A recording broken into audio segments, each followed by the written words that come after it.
समस्त उत्तराखंड वासियों को रजत जयंती की बहुत बहुत शुभकामनाएं।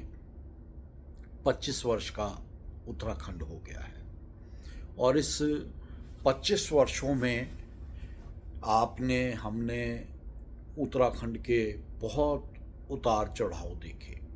कहाँ से हम चले थे और आज हम अपने आप को कहाँ पर स्थापित हुआ पा रहे हैं। बहुत कुछ हुआ है इन 25 वर्षों में।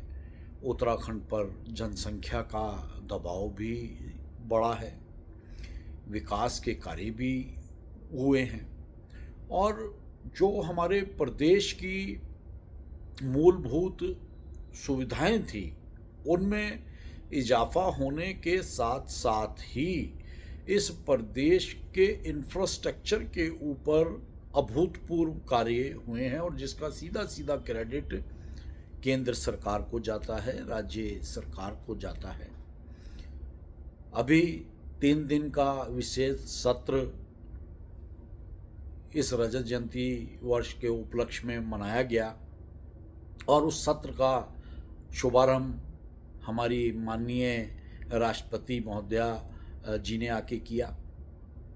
बहुत सौभाग्यशाली हैं हम उत्तराखंड वासी कि हमारी रजत जयंती वर्ष पर जहां एक और हमारी राष्ट्रपति जी ने आके हमें अनुग्रहित करा, अपने विचार इस प्रदेश के लिए रखे, हमारे जनप्रतिनिधियों ने पूरी तन्मयता से और आदर के साथ उन्हें सुना।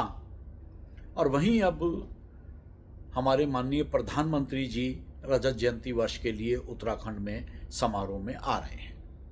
बहुत गर्व का विषय है और हम सभी जानते हैं कि माननीय प्रधानमंत्री जी का उत्तराखंड के प्रति विशेष स्नेह है। देश में अनेकों राज्य उत्तराखंड से पहले भी बने होंगे और उनके भी रजत जयंती वर्ष सेलिब्रेट किए गए होंगे, लेकिन उत्तराखंड अपने आप में एक ऐसा अकेला राज्य बनने जा रहा है कि जिसके रजत जयंती वर्ष में उस खुशी में शामिल होने के लिए हमारे देश की राष्ट्रपति महोदया भी आई, माननीय प्रधानमंत्री जी भी आ रहे हैं। तो ऐसे में हमारा दायित्व बनता है कि हम सब खुले मन से उनका स्वागत करें इस देवभूमि में, जिस देवभूमि के हम निवासी हैं। देवभूमि की गरिमा को बनाते हुए हम अपने अतिथियों का भरपूर स्वागत करें, खुले मन से स्वागत करें। राजनीतिक द्वंद्वों से ऊपर उठकर अपने उत्तराखंडी होने के दायित्व का ईमानदारी से निर्वाह करें। कुछ समय के लिए हम ये भूल जाएं कि केंद्र में भी भारतीय जनता पार्टी की सरकार है, राज्य में भी भारतीय जनता पार्टी की सरकार है। हम केवल और केवल ये देखें कि उत्तराखंड देश का एक राज्य है, जैसे अनेकों राज्य हैं, और इस देश के प्रधानमंत्री हमारे राज्य के रजत जयंती समारोह में पधार रहे हैं और हम अपने प्रधानमंत्री जी का किस तरह से स्वागत करते हैं, हमारे मन के भाव उस वक्त क्या होने चाहिए जब हम देखें कि हमारे प्रदेश के इस इतने बड़े कार्यक्रम में, रजत जयंती समारोह में अनेकों गणमान्य अतिथि आएंगे और उन अतिथियों का स्वागत हम प्रत्येक उत्तराखंड वासी को दिल से करना है। ये हम लोगों को समझना होगा।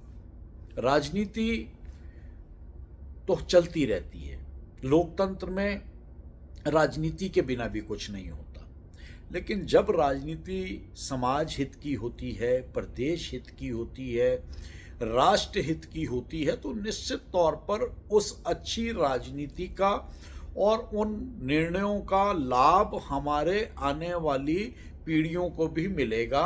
और बिना ये देखे कि कौन भारतीय जनता पार्टी से संबंधित है और कौन अन्य दलों से। लोकतांत्रिक व्यवस्था है, लोकतांत्रिक व्यवस्था में बहुदलीय व्यवस्था है और उस बहुदलीय व्यवस्था में हम सब स्वतंत्र हैं कि हम किस विचारधारा के साथ जुड़कर राजनीति करते हैं। दुख होता है कि पिछले 3 दिनों में अनेकों मीडिया के प्लेटफॉर्म्स पर, अखबारों में जिस तरह की खबरें आई, हमारी विधानसभा की विशेष सत्र की चर्चा में जो जो घटित हुआ, राजनीतिक तौर से अगर हम सब लोग परिपक्वता का संदेश देते, राजनीतिक तौर पर अपने इस प्यारे उत्तराखंड की रजत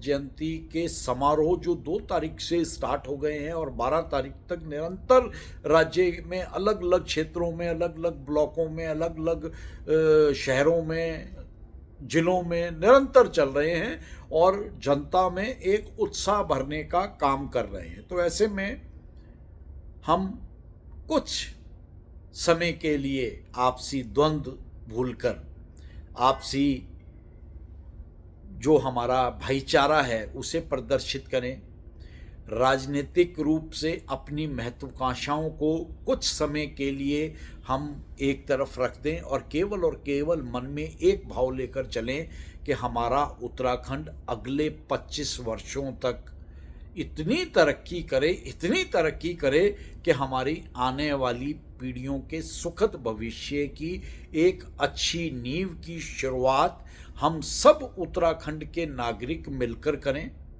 आज भारतीय जनता पार्टी की सरकार है, भारतीय जनता पार्टी के मुखिया हैं, केंद्र के मुखिया इस प्रदेश के ऊपर अपनी जान न्यौछावर करते हैं। हम उत्तराखंड वासियों के हर दुख सुख में सबसे पहले आकर खड़े हो जाते हैं। तो हम सब लोग केवल अपने उत्तराखंडी होने के दायित्व का निर्वाह करें। राजनीति करने के लिए, एक दूसरे के ऊपर आरोप प्रत्यारोप लगाने के लिए, आपसी मसलों को सुलझाने के लिए हमारे पास बहुत वक्त पड़ा है। हमारे देवभूमि के शहीद, जिनकी शहादत के ऊपर इस प्रदेश का एक नींव पत्थर रखा गया है, उस बुनियाद में अनेकों कुर्बानियां हैं। तो उन कुर्बानियों को ही नमन करते हुए, उन कुर्बानियों का ही सम्मान करते हुए हम केवल अपने रजत जयंती वर्ष को, रजत जयंती समारोह को, इस 25वीं वर्षगांठ को धूमधाम से मनाने की दृष्टि से अपना योगदान दें और अपने उत्तराखंडी होने के कर्तव्यों को समझते हुए भविष्य में उस तरह की योजना को साकार करने में अपना जो भी अंशदान हम कर सकते हैं हम करें। भ्रष्टाचार आज बहुत बड़ी समस्या नहीं रही। अनेकों कार्रवाइयाँ केंद्र के स्तर से, राज्यों के स्तर से भ्रष्टाचार के खिलाफ हो रही हैं। हम सौभाग्यशाली हैं कि हमारे देश के मुख्य सेवक माननीय प्रधानमंत्री मोदी जी ने 2014 में ही प्रधानमंत्री बनते ही कह दिया था, ना खाऊंगा ना खाने दूंगा। और ऐसे में हम जितने भी भारतीय जनता पार्टी से जुड़े हुए लोग हैं, जो प्रदेश का नेतृत्व करते हैं, अनेकों जिलों में, विधानसभाओं में या किसी भी स्तर पर हम अपने आप को जनप्रतिनिधि समझते हैं। और अगर हम अपने आप को जनप्रतिनिधि समझते हैं तो हमें खुद ये साबित करना होगा कि हम भ्रष्टाचार से कोसों दूर रहकर अपने देश के मुख्य सेवक माननीय प्रधानमंत्री मोदी जी के ना खाऊंगा ना खाने दूंगा के कथन का पालन करते हुए पूरे जीवन, अपने राजनीतिक जीवन को बेदाग रखें, स्वच्छ रखें और उसी तरह की राजनीति के माध्यम से इस देवभूमि को आगे ले जाने का प्रयास करें। हमारी देवभूमि पूरे इस देश का मुकुट है, ताज है, ऐसा हम सब मानते हैं और माननीय प्रधानमंत्री जी कहते भी हैं। तो क्या हम अपने माननीय प्रधानमंत्री जी के भ्रष्टाचार के खिलाफ उस मूवमेंट को प्रोत्साहित करने की दृष्टि से क्या हम ये वचन नहीं दे सकते या हम ये शपथ नहीं ले सकते कि हम राजनीतिक और सामाजिक जीवन में अपने आप को भ्रष्टाचार से दूर रखेंगे? और शायद हमारे देश के युवा मुख्यमंत्री पुष्कर सिंह धामी जी देश के ऐसे पहले मुख्यमंत्री हैं जिन्होंने राजधानी में अभी जुलाई में एक कार्यक्रम में, जिसमें उन्हें भ्रष्टाचार के खिलाफ अभूतपूर्व कार्रवाइयाँ करने के लिए सम्मानित किया गया था, तो उन्होंने उस कार्यक्रम में धार्मिक और सामाजिक संस्थाओं के प्रतिनिधियों के समक्ष साधु संतों की उपस्थिति में ये शपथ ली कि उत्तराखंड को भ्रष्टाचार मुक्त करने की दिशा में हम किसी भी तरह का समझौता नहीं करेंगे और किसी भी तरह का राजनीतिक भ्रष्टाचार नहीं किया जाएगा। तो ये हम सब लोग सौभाग्यशाली हैं कि हमें एक ऐसे मुख्यमंत्री मिले हैं कि जो भ्रष्टाचार के खिलाफ अपनी आवाज़ बुलंद किए हुए हैं। निरंतर कार्रवाइयाँ हो रही हैं देश के अंदर। माननीय प्रधानमंत्री जी के कथन का पालन करते हुए प्रदेश का एक मुखिया नज़र आता है, तो उस मुखिया के साथ हम सब जनप्रतिनिधियों को भी आगे बढ़ना होगा। हमें भी शपथ लेनी होगी कि हम राजनीतिक और सार्वजनिक जीवन में कभी भी भ्रष्टाचार का आरोप अपने ऊपर नहीं लगने देंगे। और ऐसा तभी होगा जब हम इस तरह की स्वच्छ राजनीति को अपने जीवन में अपनाएंगे और हम सार्वजनिक रूप से इस स्वच्छ राजनीति को, भ्रष्टाचार मुक्त राजनीति को अपनाने की आज फिर शपथ लेते हैं। एक बार फिर रजत जयंती वर्ष की आप सबको बहुत बहुत शुभकामनाएं।